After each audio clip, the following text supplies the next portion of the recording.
Yes, villagers, we are in front of City Hall for the Occupy City Hall protest. There's plenty of change being made at this point. There are demands. Come find out what the people have to say.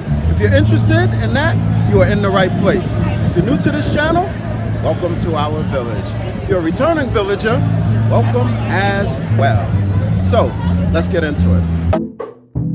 Welcome to Garden of the Mind, where we reduce stress, improve our health and fitness, and improve our financial IQ every episode. We must believe more than we see. This isn't a moment in time, it's a movement. This is the civil rights movement of 2020. We don't get hurt! Shut it down! We don't get hurt! Shut it down! Make zero mistake, the people are fed up. There was an intersectionality that and a boiling point that came about after pandemic, after the new Great Recession, economic meltdown, 40+ million people unemployed. People had enough. People are fed up. And the systems that we've put in place aren't working. I'm tired. My first protest was when I was 17 for Trayvon Martin, and I am 27 years old now. So, I think representation is super important. These are black-led protests, but they have to have people backing them up. And we're here to provide numbers and provide support as much as possible to as many people as possible. And so I come out here on my own, I come around, I cheer, I shout, I give money if I can, and just try to represent. Racism is built into the system, and the people have had enough.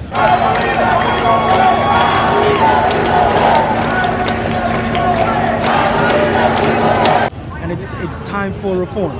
And we're not just talking about some for reform, we're talking about widespread reform. We're talking about a reinvestment in community. The reality is there's been a disinvestment for far too long in the things that matter most. If you nip it in the butt, you won't need officers 36,000 strong in New York City. If you just invest in the city, in the inner city, in the community, in preventive services, then you won't need to react the way they do. Let's be proactive and not reactive. The officers we have in place are reactive. They're not here to stop things from happening. They're here to respond to things. We don't need any more response. We need more infrastructure that invests in the current community that we have in place, that addresses the problems, not just reacts to them. So for the last pretty much 10 years of my life, I've been fighting for justice. And I'm tired. I'm tired of black people being killed in the street. I'm tired of being tired. What we're asking for, what the Black Lives Movement is asking for, at least the Black Lives Movement in Greater New York is asking for law enforcement reform policies. We're asking for housing reform policies. We're asking for prison reform policies. We're asking for education reform policies. There's a lot there, but this is the place to start. The reason we're here is because we have to have the conversation. We have to start the communication. We have to have the demands. And we, the people, are here to say we've had enough. Some change. This is bigger than police brutality. This is bigger than, police killing people in the streets. Of course, this is a very big part of it. But it's been 400 plus years of oppression, of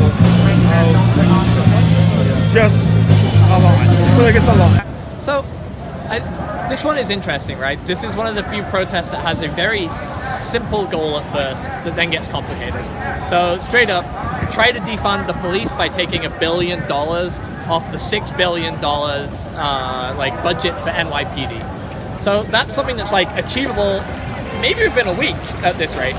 After that, it becomes quite a lot more complex. And, there's a lot of different opinions about where to take it from there. And I actually don't know, because I'm not really leading. I'm just merely following and going along with what everybody else is doing. And I agree with their goals and their motives.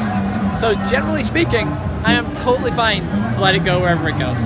Now's the time for us to have the public pressure to make our officials, our elected officials, know what it is we feel strongest about, where it is we want our tax dollars to go.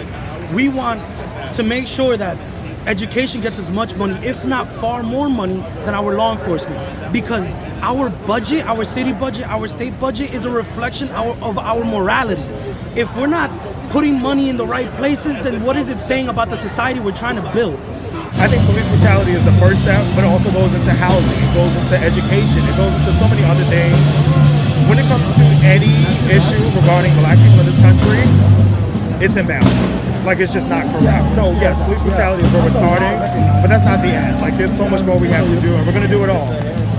I was surprised we were even occupying City Hall a few days ago, and I'm really hoping that we continue to find new and interesting venues for what protest is in this modern era, and we're exploring that now.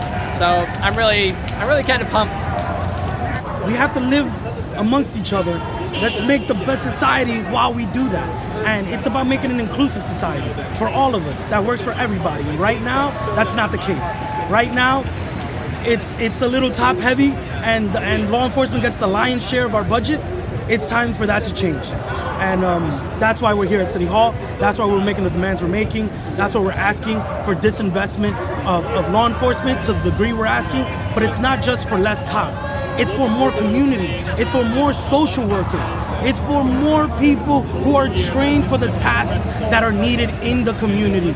Preventive services, not just law enforcement. That's why we're here.